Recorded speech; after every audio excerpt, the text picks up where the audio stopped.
네, 미군이 어제 성주 골프장에 사드 핵심 장비 대부분을 전격 배치하면서 대선 전국의 새로운 변수로 떠오르고 있습니다.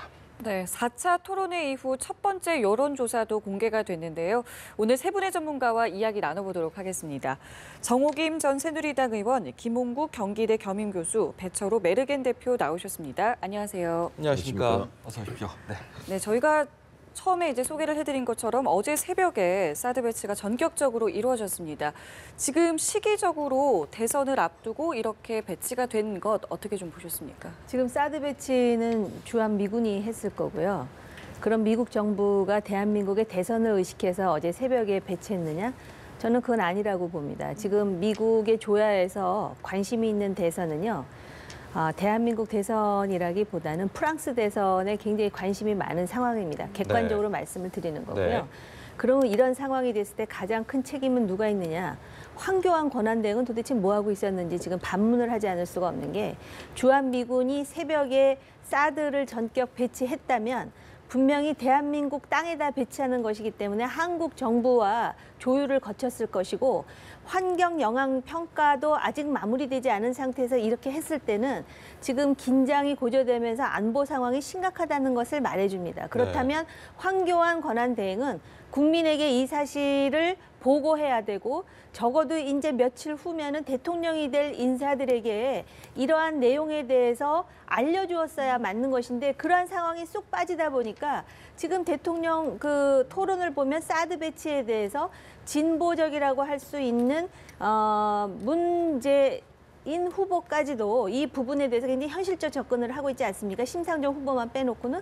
그런데 이런 식으로 전격적으로 배치해가지고 이것 자체가 지금 대선의 논쟁거리가 되는 상황을 또 한 번 만들었다는 점에서 황교안 권한대행에 대해서 매우 유감으로 생각합니다. 그러면요, 좀 말씀 중에 좀 궁금한 게 대선 논쟁과 별도로 그 황대행도 모르게 미군이 이렇게 배치를 했다는 건 그만큼 안보 상황이 위중하다라고 판단을 했다라는 설명. 황대행이 저는 모를 리가 없다고 생각합니다. 미국이라는 나라가 적어도 주한 미군이 배치를 하겠다고 해가지고 사전에 정리가 되기는 했지만 이 배치 자체를 대한민국 정부도 모르게 새벽에 마치도 무슨 기습적으로 도둑질하듯이 했다?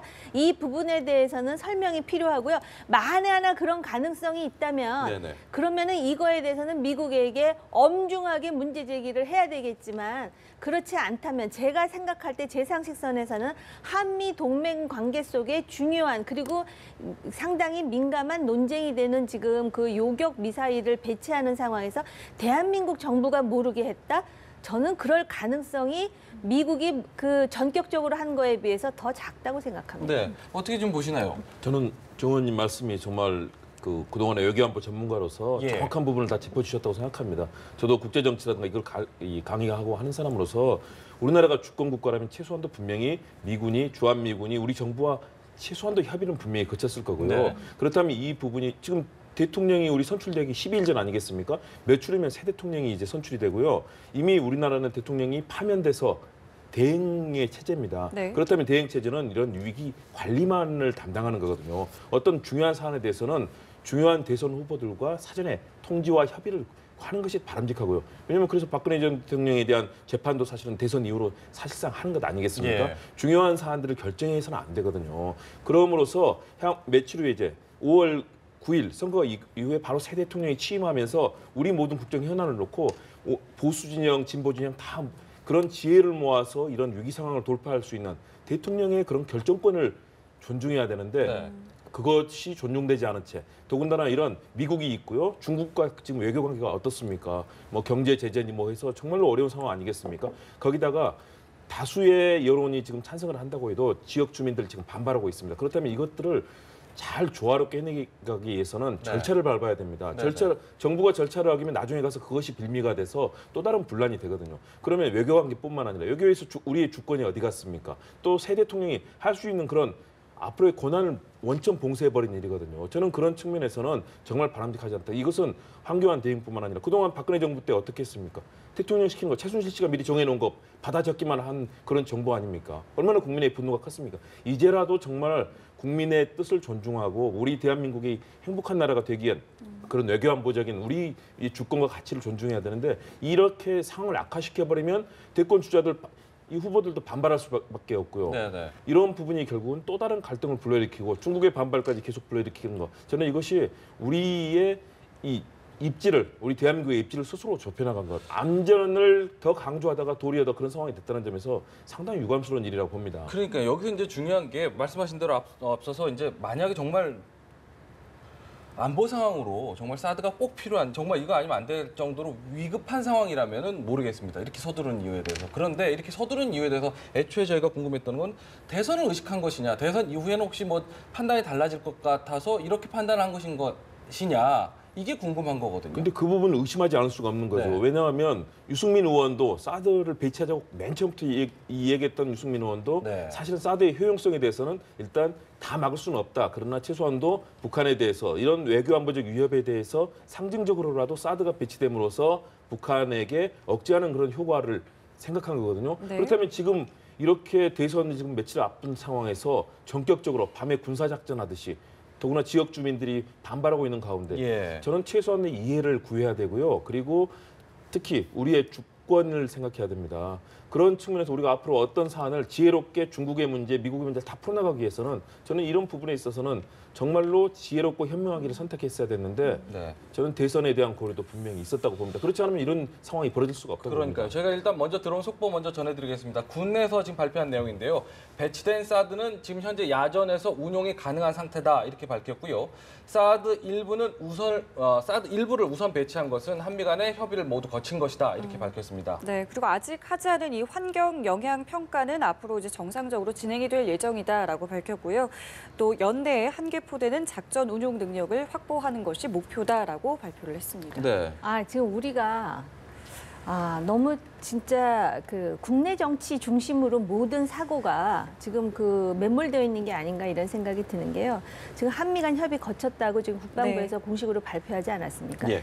그렇기 때문에 황교안 권한대행과 정부에 대해서 더 비판적일 수밖에 없는 것입니다. 그렇군요. 왜냐하면 일단 협의를 거쳤으면 모든 부분에 대해서 알려주고 국민들한테 또 후보들한테 알려주고 저 성주 문제라든지 환경 평가에 대해서 내가 도를 맞더라도 마지막 권한 대행으로서 다 하겠다는 의지를 보여준다면 지금 사드에 대한 여론을 볼 때 이것에 대해서 이의를 제기하기가 그렇게 쉽지 않습니다. 네. 그리고 지금 대선을 의식해서 미국 정부가 했다 이렇게 얘기를 하는데요. 지금 전 세계에서 21세기 전쟁에 있어서 가장 무서운 공격 기제가 미사일입니다. 지금 일본은 우리보다도 더 후방에 있음에도 불구하고 2중, 3중으로 지금 미사일 요격 체제 갖추고 있고요. 이스라엘은 4중으로 하고 있고 미국도 하고 있는데 지금 가장 전 세계의 발화점이라고 하는 우리나라요.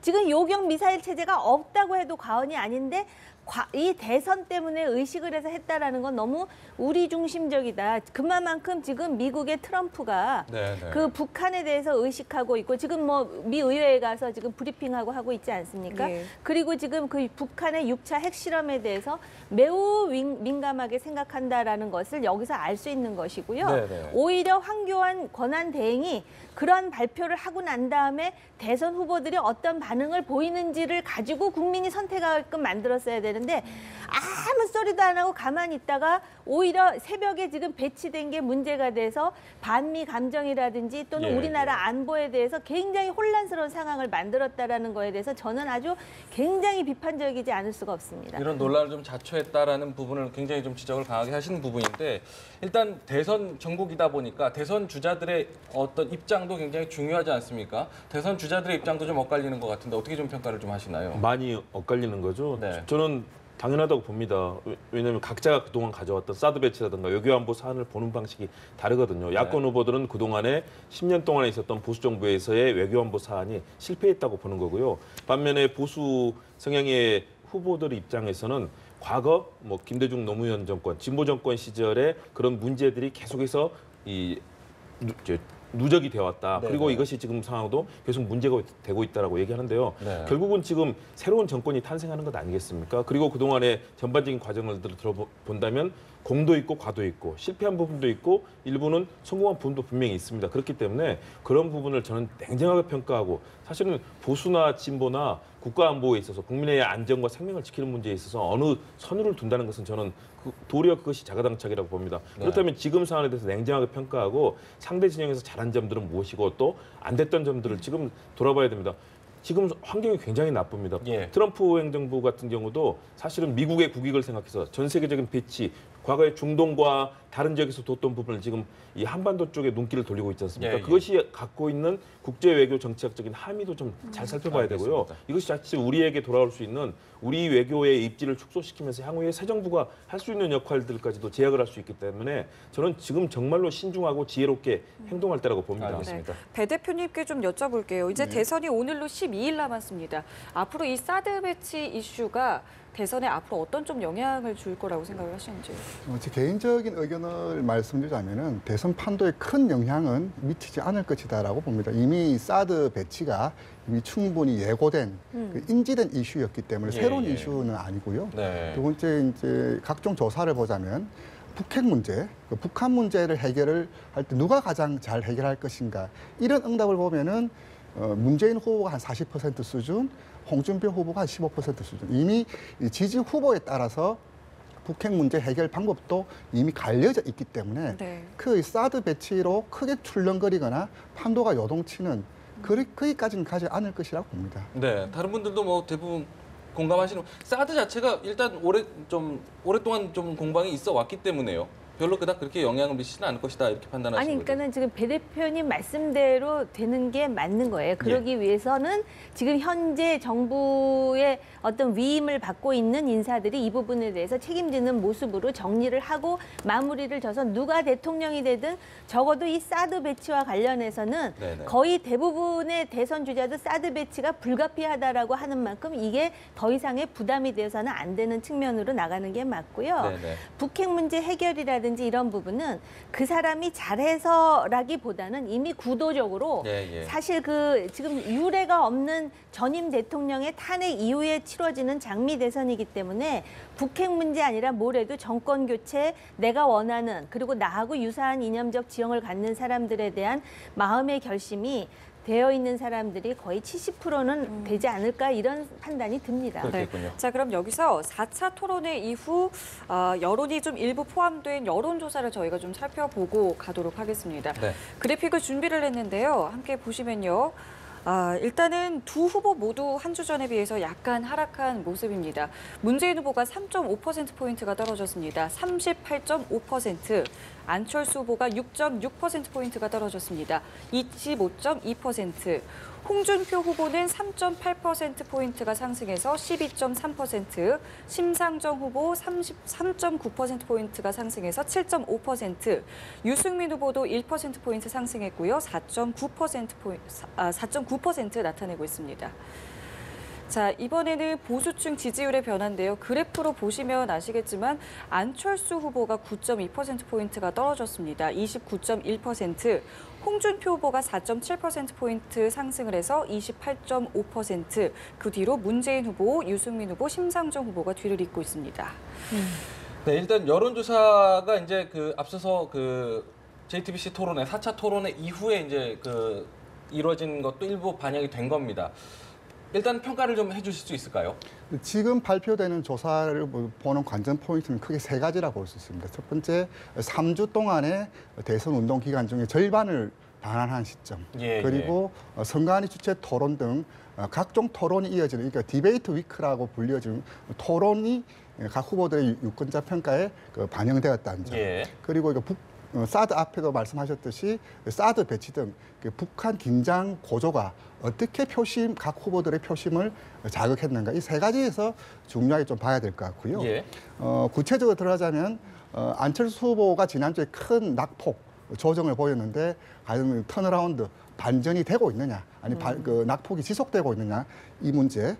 그리고 심상정 유승민 후보의 토론 능력 평가가 지지도로 어떻게 이어졌는지, 예. 또 무엇보다도 보수층의 표심이 문재인을 잡을 안철수냐, 아니면 가치와 정체성을 보고 찍는 유승민, 홍준표냐, 이 흐름이 중요하게 좀 지켜볼 포인트라고 봅니다. 네. 지금 보면은 문재인 후보는 40% 순에서 강보합선으로 움직이고 있는데 네. 안철수 후보는 20% 30%가 무너지고 20% 초중반까지 내려앉은 조사가 있는데 이 간격이 점점 커지고 있다는 점. 네. 심상정 후보가 어닝스 프라이즈에 가까운 8% 가까운 지지율을 보이고 있는 것 아무래도 토론 효과다. 그렇게 좀 요약 정리할 수 있겠습니다. 토론 효과를 굉장히 좀 지적을 네. 하셨는데 말씀하신 대로 지금 양강구도라고 얘기했던 그 구도가 좀 깨지는 균열을 가는 모습을 지금 보이고 있는 상황 아니겠습니까? 네. 뭐 일부에서는 뭐 벌써 이제 양강구도는 깨졌다라고 뭐 평가하시는 분들도 계신데 네. 이 부분에서 이제 안철수 후보의 어떤 그 좀 낙폭이 큰 부분에 대해서 이제 지적을 네, 좀 네. 하셨는데 어떻게 좀 평가를 하시는지 궁금합니다. 그 원래 대통령은요. 대통령이 무슨 뭐 직접 가서 청소를 할 것도 아니고 몸으로 움직일 게 아니라면 이 토론이 중요한 게 토론 속에 자신의 정치적 식견과 자신이 그러한 어떤 비전에 대해서 얼마만큼 중심을 잡고 있느냐를 보여주는 거거든요. 예.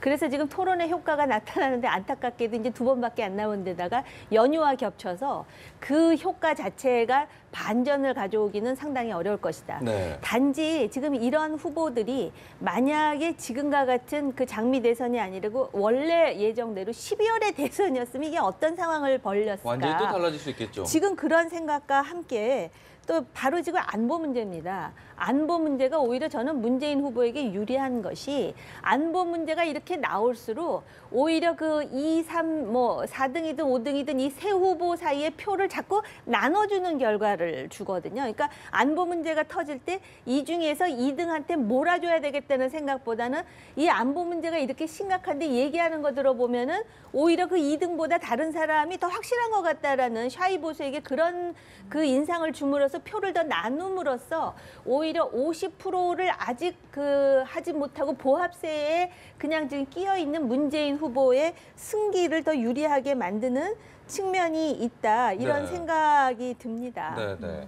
지금 보면은 말씀하신 대로입니다. 사실 보면은 문재인 후보의 그 지지율은 뭐 등락이 좀 있긴 하지만 훅 빠진 안철수 후보의 지지율을 홍준표 후보, 심상정 후보가 좀 나눠 갖는 듯한 이렇게 숫자로 나타나고 있거든요. 눈에 띈다면 홍준표 후보와 심상정 후보의 좀 급상승이라고 볼 수 있을 텐데요. 그렇죠. TV 토론 효과로 심상정 후보는 사실 약진해서 예. 지금 두 자릿수까지 뭐 얘기를 하고 있습니다. 네. 사실 뭐 진보 진영, 특히 진보 정당의 후보가 두 자릿수 지금까지 한 번도 없었기 때문에 네.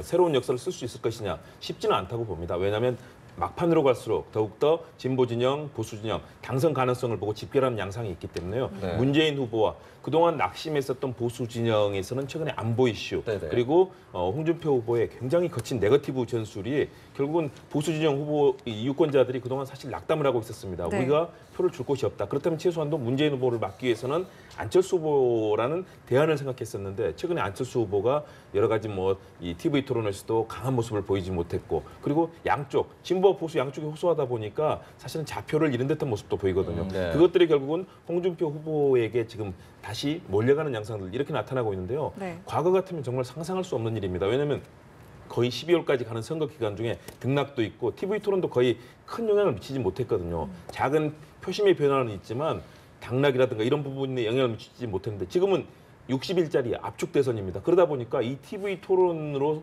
사실은 후보들을 평가하는 아주 가장 강력한 재료가 되어버렸는데요. 그렇군요. 남은 두 번의 토론도 좀 주목을 해야 되는데 저는 일단 거의 고정은 됐다고 봅니다. 됐는데 남은 상황에서 이런 막판의 변수들을 어떻게 끌어갈 것이냐. 홍준표 후보는 그래서 더욱더 거세게 안보의 이슈 예. 그리고 사실은 뭐 주적 논란이라든가 고 노무현 전 대통령에 대한 여러 가지 논란들 계속 끄집어내면서 보수 유권자들에게 투표할 수 있는 동인 진영을 좀 구분짓는 듯한 그렇죠. 네. 그런 전략으로 계속 가고 있는데 그것이 사실은 상당히 통하고 있다. 아. 유승민 후보는 배신자 프레임이라든가 이런 부분 때문에 토론을 잘했음에도 불구하고 지지세를 결집시키지 못하고 보수 유권자들이 홍준표 후보에게 결집하고 있고요. 네. 안철수 후보는 여기서 뭔가에 정말 카드로 반전을 꾀하지 않는다면 사실은 문재인 또 홍준표 이 양 후보에게 집결하는 양상을 좀 막기는 쉽지 않아 보이는 그런 흐름으로 전개가 되고 있는 것 같습니다. 예. 네. 이와 관련해서 제가 좀 보충 설명드리자면 지난주에 그 JTBC 한국 리서치에서도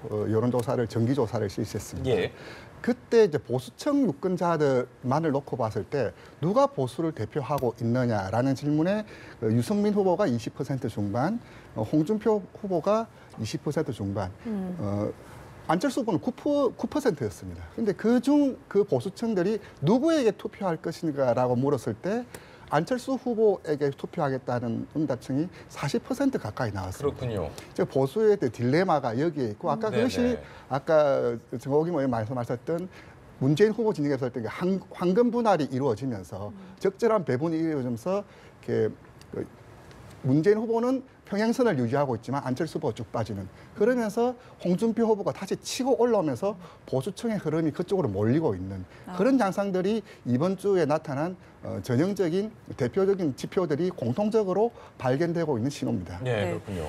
그러면은 심상정 후보 이야기도 좀 해보고 싶은 게요. 아까 뭐 토론 이후에 좀 뭐 반사 이익으로 상승세를 가고 있다라고 하는데 이게 단순히 토론 때문인지 그리고 어디까지 또 상승을 할지도 궁금한데요. 심상정 후보가 지난번 그 각종 여론조사 포함해서 토론을 가장 잘한 후보라고 평가받고 압도적이군요. 있죠. 지금 나오는 그 여론조사 내용 그렇죠. 살펴보면. 그 토론 평가만을 놓고 보자면은 네네. 뭐 3배, 4배 차이까지도 볼 수 있으면 압도적이죠. 그리고 예. 이제 심상정 후보 같은 경우는 일관되게 그 진보적 가치와 이슈, 아젠다를 지속적으로 제기했던 그것이 또 한편 이렇게 촛불 탄핵 전국으로 굉장히 이렇게 사회 전체적인 분위기가 진보적인 정치 개혁에 대한 니즈뿐만 아니라 진보 정치에 대한 원칙, 더 나은 개혁, 더 나은 정치를 요구하는 유권자층들에게 어필이 되면서 그것이 TV 토론과 맞물려지고 심상정 후보의 그 어닝 스프라이즈에 가까운 지지율이 보이고 있다. 지금 현재 8% 보이고 있는 10%까지 가느냐가 지금 또 하나의 포인트인데 지속될지는 좀 더 지켜봐야 될 문제 같습니다. 네, 그 보면 궁금한 게 사실은 뭐 앞서서는 그 2차 토론회 때인가요? 문재인 후보를 좀 강력하게 공격하는 듯한 모양새를 취하면서 탈당하는 사람들도 많았고 지지층이 이탈하는 모습을 보였는데 지금 이런 거는 또 어떤 의미로 해석을 해봐야 될지도 해석이 가능할까요? 글쎄요, 그 지난 1차 토론 때 왜 같은 칼라인데 네. 같은 편인데 우리를 공격하냐라고 했는데 그것은 다분히 그 문재인 후보층 이른바 예전에 민주노동당 시절에 그런 표현이 있었죠. 뭐 훌리건식 정치, 예. 이게 폴리건이다 그렇게 그런 말이 있을 정도로 왜 우리 편인데 까느냐라는 지적이 있어요. 그것은 사실 옳지가 않죠. 문재인 후보는 문재인 후보식 정치를 해야 되고 문재인 후보 지지층들은 자기들만을 하면 됩니다. 왜 상대편을 공격함으로써 얻는 것은 아주 바람직하지 않는 정치고요. 지금 심상정 후보가 하고 있는 진보적 가치나 아젠다 이런 것들은 다분히 우리 사회에서 지금 필요로 하고 있는 이런 것들을 적절히 메시지화 시키면서 어필하고 있는 방향이다라고 보여집니다. 지금 말씀해 주시는 분들 얘기 들어보면 확실히 이제 토론회의 영향이 굉장히 컸던 것 같습니다. 앞으로 남은 2번의 토론회가 더 있는데 이 자리에서도 분명히 이제 뭐랄까요, 정책적이라든지 이념적으로 좀 색깔을 더 분명히 더 드러낼 거라고 좀 보시나요? 어떻게 보시나요? 일단 그 더 많은 유권자들을 견인하기 위해서 자기 색깔을 드러내기보다는 애매해질 수 있는 개연성이 상당히 있다라고 보여지고요. 예. 그리고 이제 그 지금까지는 우리가 짧은 기간 동안에 후보를 중심으로 얘기를 했는데 조금 전에 대표님 말씀하셨듯이 이 유권자들의 문제를 제가 좀 아픈 얘기지만 제기를 해보자면 왜 이렇게 진영 논리 편가리에 이렇게 빠져 있는지 모르겠습니다. 사실 가장 중요한 거는 유권자들로서의 나의 민생이라든지 나의 안전이라든지 안보를 위해서 가장 최적화된 후보가 누구인가를 뽑으면 되는데 전혀 이해관계도 없이 마치도 누구 편을 들지 않고 어느 진영에 가지 않으면 안 된다는 그러다 보니까 심상정 의원이 문재인 그 후보를 비판했다는 이유로 같은 편끼리 이런 이야기를 하면서 여러 가지 뭐 문자 테러라든지 이게 만약에 우리의 현재 정치의 수준이라면 결국은 그 수준에 맞는 또 지도자를 뽑아서 그 지도자를 뽑은 그 대가는 결국 유권자가 또 치러야 되는 악순환이 되풀이될 수밖에 없다라는 생각이 들고요. 네. 바로 또 그런 부분을 지금 후보들이 그 두 번의 토론을 통해서 어떤 식으로 그 참고하여 활용할지는 모르겠습니다만은 지금 몇 가지 갈리는 주제들이 있지 않습니까? 그리고 많은 그 민생이라든지 경제 정책을 보면 개혁과 복지라는 이름으로 뭘 해주겠다, 취업시켜주겠다 그러는데요. 그것 노골적으로 다시 들여다보면 결국은 예산이 필요한데 그 예산은 자기네들 주머니에서 나오는 게 아니라 국민 혈세를 가지고 하는데 네. 결국 많은 사람한테 더 빼겠다 뭐 여러 가지 얘기를 하지만 구체적으로 어떤 재원을 가지고 해야 되겠다라는 보관이 보여지지 않는 상태에서 결국 두 번의 토론과 무관하게 그 구도 속에서 결국은 50%를 넘는 후보가 없는 상태에서 대통령이 뽑힐 가능성이 상당히 많고 대통령이 된다면 통합과 뭐 화해와 연대 뭐 운운하면서 그렇다면 왜 대통령이 되기 전에는 그 통합과 연대의 모습이 전혀 보여지지 않는지 그렇기 때문에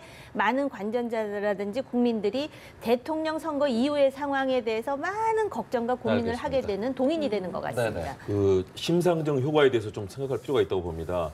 이 정치 지도자, 국민들이 믿고 또 나를 맡길 수 있는 지도자 같은 경우, 예를 들어 플라톤은 그런 얘기를 했죠. 절제, 균형, 용기를 가진 그런 지도자가 필요하고 그런 리더십들이 카리스마도 있고 결단력도 있지만 또 국민과의 소통력, 능력이라든가 이런 부분이 필요하거든요. 박근혜 정부에서 실패했던 것들이 정경유착, 부정부패, 무능 이런 것들에 대해서 실망한 국민들이 지금 이번 촛불 광장에 나왔던 민심 아니겠습니까? 예. 심상정 후보가 토론회에서 보여준 것들을 몇 가지 인상적인 장면들은 색깔론 가지고 논쟁을 하니까 마지막에 가서 철진한 얘기하면서 4명의 후보들을 다 정리했습니다. 또 여성 설거지 발언, 그러니까 다들 얘기했는데 심상정 후보가 사과를 요구해서 사과를 간체를 시켰어요. 네. 다시 말해서 진영과 논리가 갈렸을 때 거기에 대해서 종합적으로 판단하고 그 정책에 대해서 해박하게 그러면서도 전체를 정리할 수 있는 국민들이 봤을 때 저런 이 논리와 국정에 대한 이 여러 가지 지식과 경험을 갖고 있으면서 정리할 수 있는 리더십. 그렇다면 그걸 믿을 수 있구나. 사실은 아주 작은 정당이지 않습니까? 예. 정의당. 그럼에도 불구하고 심상정 후보가 토론을 잘했다고 느끼는 것은 바로 그런 부분에 있어서는 국정을 훤히 꿰뚫고 있고 전체 갈리는 이런 이념 지형도 같이 만들어나갈 수 있는 그런 중재와 소통 능력이 있다는 점들을 저는 봤다고 생각하거든요. 공감을 좀 이끌어냈다라고 보는 거예요. 다른 네. 후보들이 지금 실패하고 있는 것은 1위, 2위를 달리고 있는 후보들이 그런 네. 통합의 능력보다는 상대에 대해서 검증하고 공격에만 치중하다 보니까 국민들에게 정말 믿을 수 있고 앞으로 나를 맡길 수 있는 지도자인가 이런 부분에서 실패했기 때문에 네, 네. 앞으로 남은 토론에서 정말 그런 신뢰와 또 소통과 협치, 앞으로 21세기가 필요한 능력들과 함께 국정을 이끌 수 있는 리더십을 보여주지 못하면 실패할 가능성이 있다. 그래서 저는 알겠습니다. 후보들이 이 점을 좀 남은 두 번의 토론회에서 좀 잘 보여줄 필요가 있을 것 제가 같아요. 그 부분에서 짧게만 심상정 후보에 대해서 말씀을 하셨으니까 그 소외된 계층이라든지 또는 양극화의 문제라든지 또 이런 부분에 대해서 자기의 논리를 상당히 그 합리적으로 표출하는 거에 대해서는 저도 깊은 인상을 받았습니다. 네. 그런데 그 내용에는 제가 동의를 하지 않기 때문에 예를 든다면 이제 조금 전에 그 색깔론 같은 거 있지 않습니까? 지금 물론 색깔론의 원죄는 과거에 70년대, 80년대 군사 권위주의 때문에 아직도 그 색깔론에 대한 컴플렉스가 있지만 지금 상황은 지금 색깔론으로서 몰아붙일 수 있는 그런 안보 상황은 아닙니다. 그럼에도 불구하고 그 주적이라든지 뭐 사드라든지 송민순 회고록이라든지 이런 부분을 전부 색깔론으로 몰다 보면 오히려 안보와 관련해 갖고 객관적으로 어떤 차가운 머리로 뭐를 하는 거를 전부 색깔론으로 매몰시킴으로써 오히려 합리적인 그리고 생존을 위한 가장 비용이 효과적인 그런 우리의 대안을 나오기가 참 어렵다라는 부분인데 바로 그런 부분에 대해서 오히려 보수층을 대변하는 후보들이 제대로 답변을 못 해가지고 그런 네. 상황이 벌어졌다라는 건 좀 유감입니다. 알겠습니다. 네, 이 남은 두 번의 토론이 중요한 이유는 그만큼 토론이 끝나고 나면 발언 하나, 뭐 쟁점 하나가 바로 또 지지율로 직결이 되기 때문인데 그래서 이 동성애 발언과 관련해서 혹시 문재인 후보가 어떤 추가적인 발언을 내놓거나 아니면 뭐 혹시라도 뭐 사과 발언을 내놓거나 어떻게 좀 저는 예측할 수 그런 얘기를 할 거라고 봅니다. 왜냐하면 남은 두 차례 토론이 있고 거기서 예. 다른 후보들이 그 부분에 대해서 특히 경제 부분과 사회 부분 얘기를 하게 돼 있거든요. 토론의 주제가 그렇기 때문에 더군다나 그런 질문이 갈 거고요. 거기에 대해서는 아마 본인이 미처 그 자리에서 생각지 못하고 답변했던 부분에 대해서 본인의 입장이 어떤 것인지 그리고 앞으로 대통령이 됐을 때 그렇다면 그 부분을 어떻게 끌고 갈 것에 대한 생각이 있을 거라고 보고요. 네. 이 부분은 미국 정치도 그렇지만 우리나라에서도 이 부분이 이제 진보와 보수를 가르고 또 그 부분에서 어떻게 그 사회적 이슈, 특히 소외된 분들과 또 소수 집단에 대해서 어떻게 사회가 관용과 민주주의 원칙을 가져가면서도 또 기존의 우리 사회의 가치는 지켜갈 것인가 이런 부분을 놓고 아마 치열한 토론이 벌어질 텐데요. 네. 저는 문재인 후보가 거기에 대해서 좀 더 정리된 입장, 당의 입장들을 좀 내놓지 않을까 그런 생각을 해봅니다. 아니 그래서 동성애하고 그 예를 든다면은 사형제도와 같은 걸 가지고 그 논쟁을 하는 거는 매우 건설적입니다. 그게 정말 보수와 진보를 가르는 상당히 민감한 이슈거든요. 안보를 가지고 나누는 건 진짜 우리의 수준을 너무나 민망하게 보여주는 부분이고요. 그런데 제가 볼 때 동성애 얘기를 하면서 문재인 후보가 뭐라고 얘기하냐면 반대한다. 그러나 차별은 안 된다? 이거 굉장히 자기 모순적인 발언입니다. 그러면 동성애자들이 결혼하는 거에 대해서 결혼을 막는 거는 차별을 막는 것이냐 아니면 그 자체를 반대하는 것이냐 이게 굉장히 말장난 같은 얘기거든요. 그러니까 그 부분에 대해서 본인이 중도 진보를 표방하는 후보로서 분명한 입장을 보여줘야 되는 것이 매우 중요하다라고 보여지고요. 또 네. 당시에 질문을 한 홍준표 후보가 뭐라 그랬냐면 동성애자들이 많아서 군대와 관련해서 얘기를 하고 또 뭐 에이즈가 많다. 이거는요 국제적 기준으로 보면 이거는 절대 해서는 안 될 발언을 지금 하고 있거든요. 네. 물론 이러한 토론이 시작됐다라는 건 바람직하지만 과연 후보로서 얼마나 성숙한 진보적 가치와 보수적 가치를 보여주고 있는가에 대해서 질문하게 만드는 그 이슈였습니다. 그래서 네 번째, 다섯 번째 토론에서 어떤 반응을 보이는지 저도 지금 한번 그 주의해서 지금 보도록 하겠습니다. 저도 그 부분이 굉장히 중요하다고 봅니다. 네네. 그 이슈를 잘 저희가 우리 사회가 앞으로 어떻게 끌고 갈 것인가 정말 서로의 입장들을 잘 얘기를 해야 되고요. 그렇죠. 홍준표 후보가 그 당시에 잘못된 정보, 숫자의 과장이라든가 뭐 우리 사회에 만연하고 있다는 정보. 거 사실은 잘못된 정보로 사실은 그 부분이 더 사실은 문제라고 생각합니다. 이런 네. 부분은 후보로서는 철저하게 스스로 검증되고 또 믿을 수 있고 객관적인 정보들을 통해서 토론을 해야만 그것이 국민들께 올바른 가치 판단을 할 수 있게 해주거든요. 그런 측면에서 그 부분 상당히 짚을 만한 부분이라고 봅니다. 앞선 TV 토론회 같은 경우는 좀 차별화된다면은 온라인을 통해서라도 어쨌든 팩트 체크가 되면서 그 부분도 이제 그 유권자들이 판단할 수 있는 기준이 됐었는데 한 가지 말씀하신 대로 지금 계속해서 갈라지는 주제들이 굉장히 많습니다. 이 사형제라든지 동성애 문제, 국가보안법 여러 가지 문제 사실은 꼭 이야기해야 되지만 대부분 얘기 안 했던 부분이었거든요. 이 부분이 대선 판도 남은 기간에 큰 변수가 될 거라고 좀 보시는지 어떻게 궁금합니다. 실제로 아까 정호김 의원님 말씀하셨던 대로 이 긴 레이스라면 이게 이념적 정체성을 가늠하는 아주 중요한 요인입니다. 미국 같은 경우는 뭐 총기 사용 문제, 예. 낙태 문제, 그것은 보수와 진보의 그 정체성을 가늠하는 문제거든요. 우리 같은 경우도 홍준표 후보가 제기는 잘했습니다. 뭐 사형제라든지 군 가산점, 전술핵, 뭐 동성애 이런 문제들이 좀 긴 레이스 속에서 차별화되고 그것이 지금 우리 사회의 보수와 진보를 개념 짓는 규정하는 분기점이 되었다면 이것이 참 유의미한 제대로 수준 있는 이야기였구나라고 싶은데 지금 상황에서는 그것이 크게 판세를 뒤집거나 지지 흐름을 바꾸기에는 다분히 좀 부족해 보입니다. 짧은 시간 안에 모든 것을 설명할 수 있는 내용이 아니지 않습니까? 그런데 이제 사실은 그 상황에서 찬성하냐 반대하냐 질문 자체도 사실은 좀 아쉬운 대목이었고 거기에 대한 답변도 좀 아쉬운 대목이었다 이렇게 지금 많이들 지적을 하는 것 그렇죠. 같아요. 왜냐하면 미국에서 여성에게 그 투표권을 준 게 100년이 아직 안 되는 걸로 제가 알고 있고요. 동성애와 관련해서도 이거 합법화가 미국에서 최근에 이루어지지 않았습니까? 예. 그러니까 굉장히 어려운 문제인데 우리가 이 민주주의 또는 정당 정치 이런 것들이 아주 그 단기간에 응축되다 보니까 이제 이런 이슈가 막 튀어져 나오는데 사실 국민 전체는 굉장히 보수적인 그런 견해를 가지고 있지만 네. 과연 동성애라든지 사형제 그리고 더 민감한 안보 이슈로서의 이제 그 국가 안보와 관련한 그 국가보안법과 관련해 가지고 얼마나 이제 그 지금 당장 해결은 안 되지만 후보로서 어떤 가치를 가지고 있으며 또 굉장히 곤란한 질문을 받았을 때 어떤 식의 어떤 그 지도 리더십이 그 비추어지는가 이게 이제 아마 선택에 있어서 큰 변수는 아니지만 하나의 그 관전 포인트가 될 것 같습니다. 네. 자, 그리고 지난 토론회에서 후보들이 직접 입장을 밝혔죠. 단일화에 대해서. 하지만 이야기는 계속 지금 나오고 있거든요. 어떻게 좀 전망하고 계십니까? 저는 단일화가 쉽지 않다고 봅니다. 서로의 입장이 너무 다르고요. 안철수 후보의 경우는 정말로 이 단일화를 형식적으로 해낸다면 그것이 약이 되는 측면도 있지만 독이 되는 측면들이 있거든요. 네, 호남 지역이라든가 중도의 진보적인 이런 유권자들은 또 그렇다면 거기에 대해서 반발하고 떨어져 나갈 것이기 때문에요.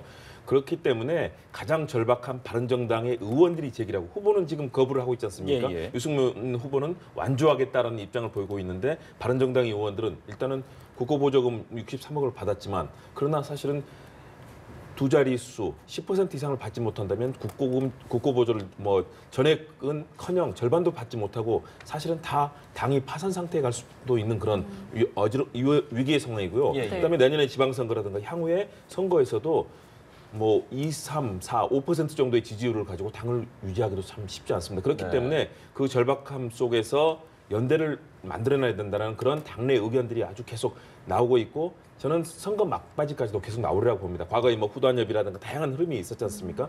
그런 것처럼 진행은 될 텐데 그러나 현실화되기에는 시간이 너무 짧고 정치적인 이해 득실 관계에서도 엇갈리기 때문에 계속 논란은 되지만 이루어지기는 어려울 거라고 봅니다. 네.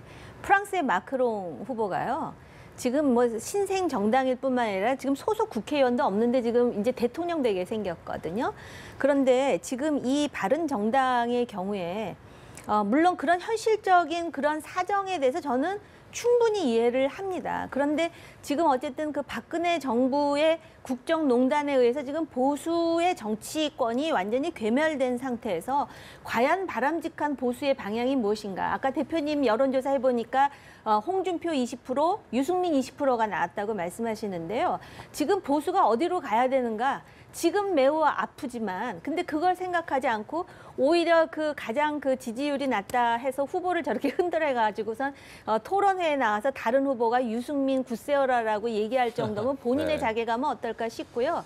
글쎄요, 물론 정치라는 건 타협이고 필요하다면 생각이 같은 사람끼리 합쳐야 되는데 과연 지금 이 십며칠 남은 상태에서 그걸 추구하다가 결국 죽도 밥도 안 되고 보수의 얼굴에 그 먹물을 끼얹는 상황이 되지는 않을지 저는 굉장히 염려스럽습니다. 네, 그러니까요. 지금 보면은 단일화 논의하시는 그 후보들의 지지율 합산을 해보면 뭐 모르겠습니다만은 단순히 이게 이제 그 3자가 단일화한다는 것이 산술적인 계산만으로 딱 떨어지는 게 아니지 않습니까? 그렇죠. 그게 합친다고 그 총합이 그대로 나오는 것은 아니고 그보다 더 나올 수도 있고 덜 나올 수도 있습니다. 즉 이제 단일화 과정에서 뭐 삽바싸움하면서 뭐 룰 미팅 이런 데 소진하면은 반감은 떨어지고요. 그것이 절박함.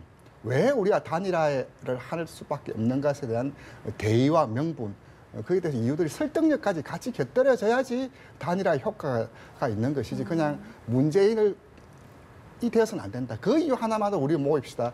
그랬을 때 과연 얼마만큼의 사람들이 동의를 하고 투표를 해줄 수 있을 것인가. 그렇고요. 지금 단일화 여부가 이제 북한 안보 이슈와 함께 마지막 남은 이슈가 될 것 같은데 지금 이제 결국 이제 가늠하는 건 그럴 것 같습니다. 이번 대선 때 문재인이 되어서는 안 된다라는 그런 논리와 차후 미래의 정치를 보자라는 그런 논리가 맞부딪혀 있는 상황인데 글쎄요 이것은 제 말씀보다는 조혜진 의원께서 이런 이야기를 한 적이 있죠. 정치 세계에서 0%란 없다. 항상 어찌 될지 모르는 그런 문제이기 때문에 좀 더 지켜봐야 될 그런 문제다라고 말씀드릴 수 있습니다. 그러니까 계속해서 이제 보수 시민사회단체 쪽에서는 단일화를 요구하는 쪽에서는 어제 그런 얘기를 했더라고요. 1위 주자를 달리는 후보가 되면 경제가 후퇴할 거고 또 명분이 없다라는 주장에 대해서는 개헌을 고리로 할 수 있다 이렇게 주장을 했습니다. 네. 설득력이 있는지 좀 궁금합니다. 아니, 그러니까 개헌을 고리로 해가지고선 지금 그 단일화의 대상이 되는 안철수 후보가 거의 모든 것을 내려놓으면서 끌어안으면서 지금 우리가 무슨 보수, 진보, 진영으로 나눠질 상황이 아니기 때문에 민생이라든지 현실적 안보를 위해서 뭐 이런 식으로 하기에는 12일이 좀 짧은 데다가 0%의 가능성이 없다 그랬는데요. 49%만 돼도 힘든 것이 이 자유민주주의의 기본 원칙입니다. 그런데 네. 과연 이들이 단일화를 추구하는 게 그럼 진작에 하든지 진작에 해야든지 해야지 지금 하는 것이 오히려 지금 바른정당의 어떤 입지와 맞물려서 본인의 정치 미래까지도 계산하면서 지금 이렇게 후보를 자기네들이 뽑은 후보를 저렇게 흔들어대는 게 아닌가. 물론 유승민 후보가 저렇게 흔들릴 때는 유승민 후보 개인의 어떤 문제도 있겠지만 그 내막은 모르겠지만 지금 상황에서 저런 모습은 오히려 잘 안 되면서 1등 후보의 입지를 강화시키는 요소가 되지 않을까 하는 생각마저 듭니다. 알겠습니다. 알겠습니다. 저희 세 분 말씀 여기서 마무리 짓겠습니다. 오늘 고맙습니다.